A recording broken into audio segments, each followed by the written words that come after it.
Hello everyone, welcome to Triple E134. In this video, we will analyze the remaining three logic families under MOSFETs or under field effect transistor. Those three families are the PMOS, NMOS, and CMOS. CMOS class, the C here means complementary. It's a complement it's a complementary or it's a pair of uh, PMOS and NMOS. Okay.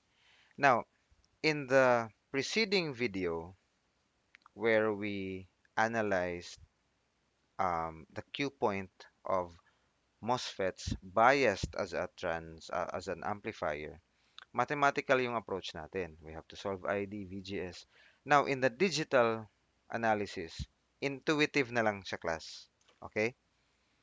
So, we go first with the PMOS and NMOS logic family. This is, or in general class, MOS is used for high fabrication density. Ibig sabihin, maliit kasi si MOSFET kaya madami tayong logic gates na ma, ma we can put, right, given in a given area.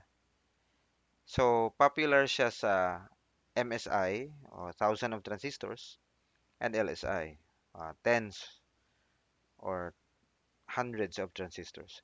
It has low power consumption kasi nga maliit si MOS eh. Ah, maliit na voltage, mag-on na siya.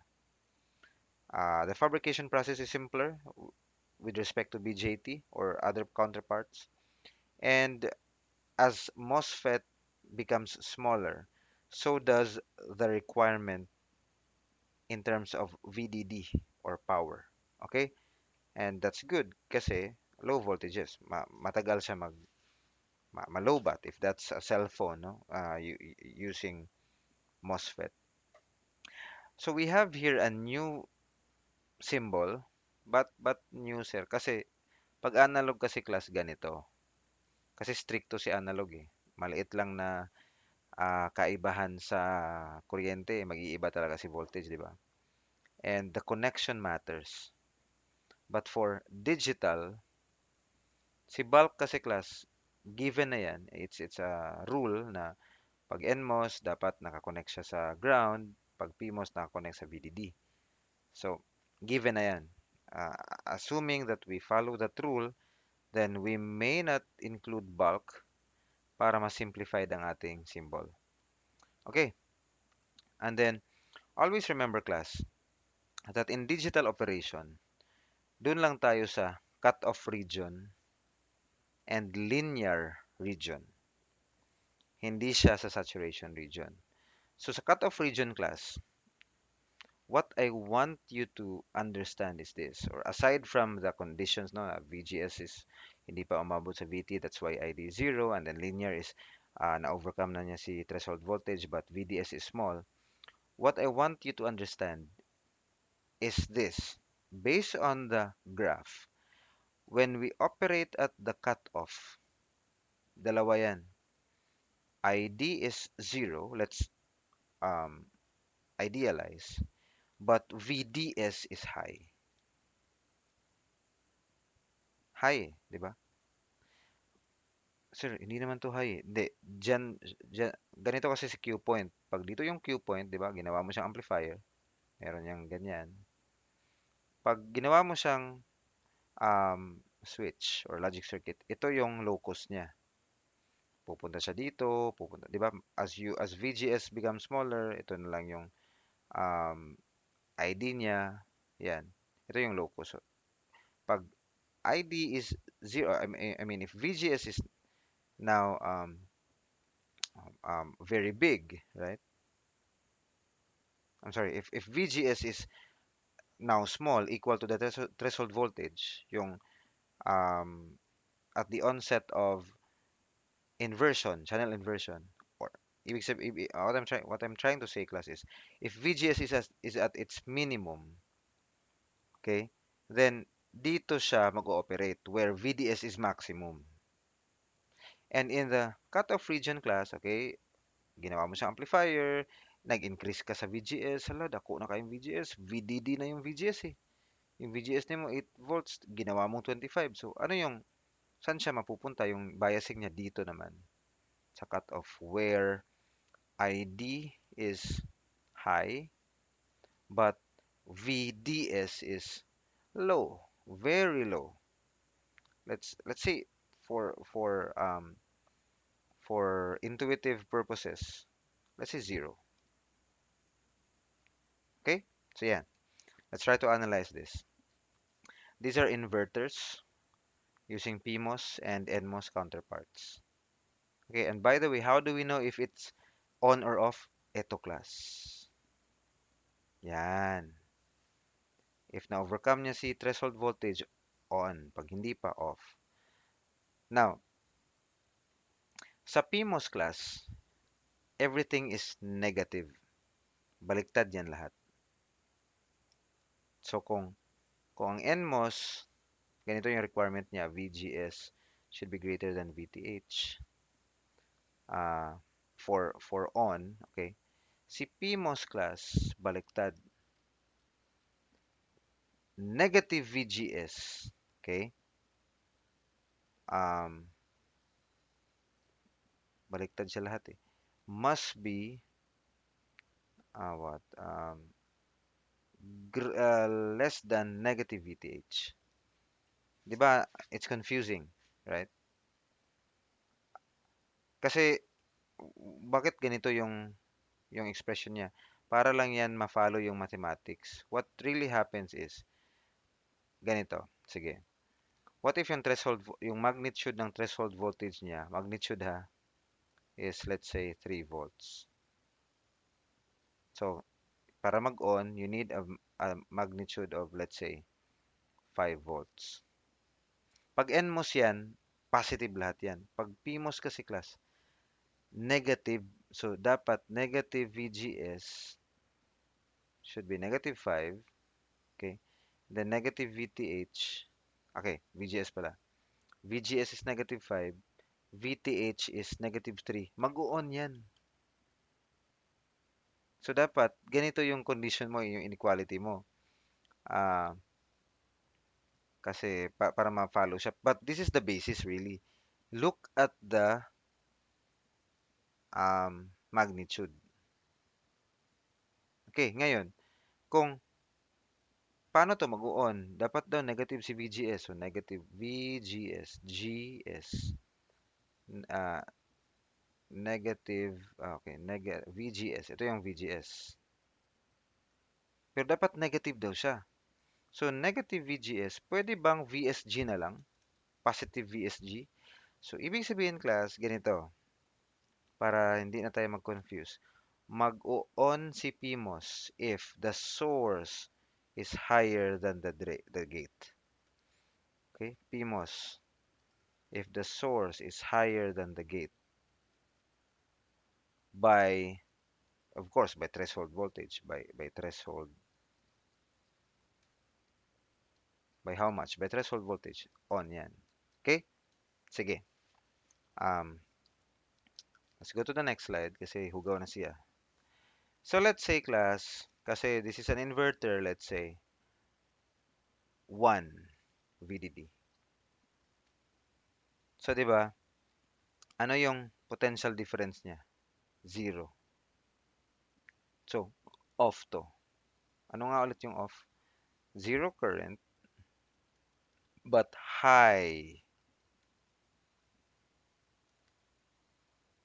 VDS or high VDS, actually VSD. Okay? So ano yung matitira dito? Low na lang. So this is now low or binary 0. See? If binary 1. Ito naman sa NMOS counterpart. Okay, what if this is 1, a VDD? So look at this. What is this? VDD. This is high. This is enough. Enough yan to make this on. So there is a current but low VDS. So low pa rin. Okay? Now what if 0 lahat? If ground to class, so your VDD, your VSD is now VDD. So VSD is positive VDD or VDS is negative VDD. Hala, okay kay siya kay grabe siya ka negative. Negative man pag PMOS. Again, look at the magnitude. So this is actually on. So this becomes low. So if this is the distribution from VDD to ground, itong part na to low na. So what is this? This is still high. Ang laki niyan, di ba? So this is high. Now if this the NMOS is grounded, 0 yan. So this is off. Pag off, high VDS. So high yan. Okay? Now let's go to NAND gate. Gagamit tayo class ng dalawang test point, 1, 1 and 1, 0 para isa lang yung mag-change. If 1 NAND 0, that's 1, this is 0. Okay. So let's try A as VDD and B as ground. What happens? Okay, this is 0 volts. So this is off. So this one here is high. Now this is also high. So ano to? 0 pa din. So this is off. So this is high. So 1. Now, for the PMOS counterpart, this is NMOS. This is PMOS counterpart. Let's see. VDD, ground. Okay, so piit, naipit, so off. Ito, VDD, nag-on. Okay, so low voltage. Sir, high to eh. Ano yung low voltage parallel high voltage? Di ba low pa din? What I'm trying to say is, sige, ganito. Dalawang resistor. Yung isa, okay, di ba? Pag merong kuryente dyan, um, let's say 5 volts ay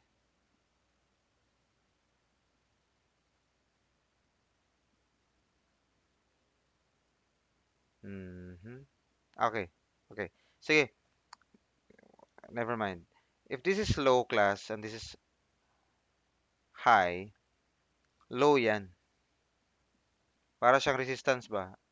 'Di ba V equals IR. So, ang voltage directly proportional sa R. So, para i-parallel mo yung maliit na R tsaka malaking R, 'di ba? Mananaig yung maliit na R. So, low to. I'm sorry. This is low, this is high. Ito, high. Okay? Don't be confused, class. Again, look at the distribution. If this is VDD. If this part here is low, then this part here is high. Now, AB prime is taken relative to ground, not relative to VDD. It's relative to ground, so it's high. So, yeah. Now, once they are both grounded, okay, so, okay, this is 0, this is off, high. Grab, samot na ni ka off. Sir, high man sir, di, negative naman. Instead of giving here, for example, NMOS, di ba, kailangan niya ng positive VGS para mag-on. Hin- hindi lang zero, negative yung nilagay mo, di ba? Negative VGS kasi ito yung high eh. Sa source, si gate low, so negative VGS yan. So lalong mag-off. Ay, what am I saying, class? Zero, zero pala to, class. Zero, zero naman talaga. 1 naman talaga yan. Sorry, this is the example I'm trying to. VDD pala lahat, sorry. Okay, okay VDD pala lahat. Yan, kaya na yan. Sketch lang naman. Again, very intuitive. No mathematics. So VDD lahat. Okay, so this is on now kasi VDD. So this is low. So high, low. So on na naman to kasi VGS is sufficient kasi source is low, gate is high. So dalawang low, low pa rin yan. Ang distribution class, you would imagine na, okay, may dalawang low, may dalawang low, low pa rin yan with respect to ground. So it's zero. For for the PMOS, it's kind of interesting kasi VDD of lahat, of lahat. So high. So high yan lahat. So the distribution is, you would imagine na high sa taas, low sa baba. By the way, class, um, sa MOSFET na family, meron tayong pull-up network and pull-down. And this is much emphasized in CMOS. The boundary is the output. The idea is if pull-up is activated, pull-down is not. I'm sorry. I should have discussed this in the CMOS. But the idea, class, is again, if pull down is activated, so ang output is mapu-pull down talaga. Hindi na, well, technically mapildi. Maano siya ba? Ano yung mapildi sa Tagalog? Pull up network will be defeated, if you like, uh, by the pull down network. So sort of complementary pa din sila. Okay. Now this is a NOR gate. So NOR, ano naman ang NOR? 0, 0, 0, 1. NOR is 1 and then here is 0. So if both are grounded, so these are all off. Ano yung off? High. So high to. High, parallel high. High. Okay, AB, ground, ground. So this is all on, this is all on. So low voltage, low voltage. So this is high with respect to ground. If one goes to VDD, this becomes on. So meron na siyang low voltage. Low parallel high, low na yan. Ito naman, pag B is VDD, okay, this is on, this is off. Why? If this is low, then this is still high with respect to ground. Kasi with respect to ground to, with respect to ground yan. So, this is still high here with respect to ground. And you have high here also with respect to ground, zero to. Or actually negative yan eh. So 0 volts yan. So this is off. This voltage here is high. So high plus low is high. So ang mabili, ang matitira is low. The distribution is like merong maliit na low dito, merong high, merong low. Dito si output. So low pa din. Okay? And okay. Sige. We go to CMOS. This is the last part. Now, CMOS class is even better than PMOS lang at saka NMOS. So see, pag mag-isa, si PMOS lang. No offense to the to the members of the LGBTQ. Pero PMOS parang babae tapos NMOS lalaki. So pag siya lang sa babae lang, so mas maganda talaga pag pair sila ba. There's a woman and there's a man, 'di ba? The design of the marriage in the Garden of Eden. Anyway, so why is it much better to have complementary MOS? You will be assessed on this. I hope I won't forget. The answer, class, is this. Remember my term is defeat. Ganito kasi. Kunwari nag-on to. So yan. So low voltage. Actually, on pa din yan. Somehow. Okay? Pag ito, say, off. Di ba? Um, So, walang kuryente. Ano pinagsasabi ko? I'm sorry, hindi off. Pag on to class, on to. So, may kuryenteng dadaloy, on din to. Okay? Unsa day naa, sir? Okay, if on to, on din yan. Okay. If on si A, then there's a current here. If on si B, there's a current here. This is just a passive load or pwede resistor or diode. So there will be a current flowing here. So that's on. Here, if this is on, if this is on, this is just a load. So on din yan. Ma-defeat nga lang. Okay, kasi pag on to, this is low, low, so high. So ang ma-activate ang class is the pull up network. Here, it's the pull down network. So that's why it's low, and this is also um,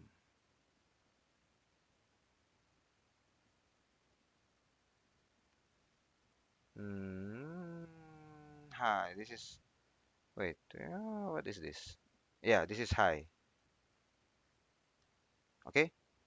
Um, this is when okay, wala, but magkaiba yan, sir? Well, for this to be on, this is one, and this to be on, this is zero, zero.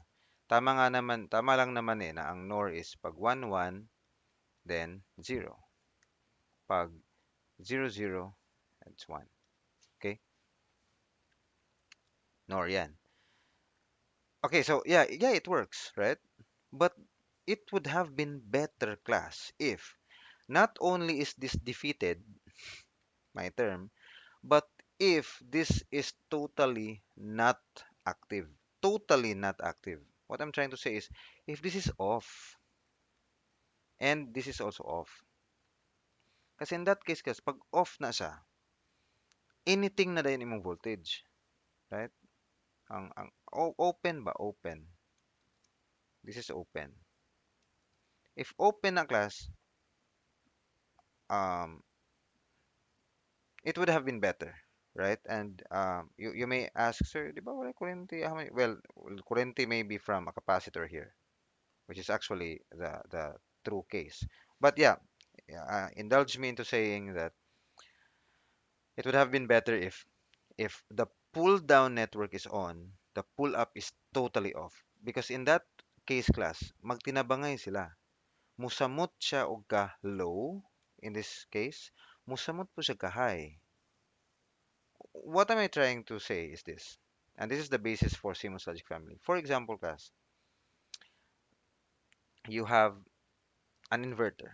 Yeah. And yeah, you can read this. This is used in VLSI, and I just search my phone. VLSI can go to quadrillion, oh no, trillion or quadrillion because of AI, accelerometers, blah blah blah. You can check that on the internet. Okay, and yeah, this is the key. Noise margin is very wide. It means kahit na ilan pa yung kinascade mo na logic gates, ang output niya layo, duol ra jud kayo. It's very close to VDD if it's 1, it's very close to ground if it's 0. So this is the idea, class, of why this is a very good design, although it's very simple. Imagine, class, okay, if you have two inverters in cascade, then I will just have to continue the drawing. Okay, now you see this output class actually drives a capacitor. A MOSFET is a capacitor. So we can actually model this as one having a capacitive load. Okay, we're almost done. One having a capacitive load.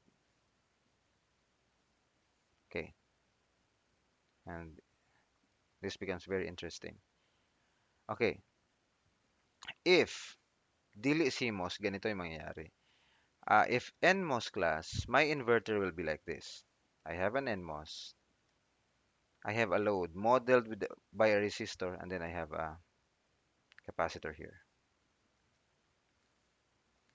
If this is 0, this will be grounded, patay, right?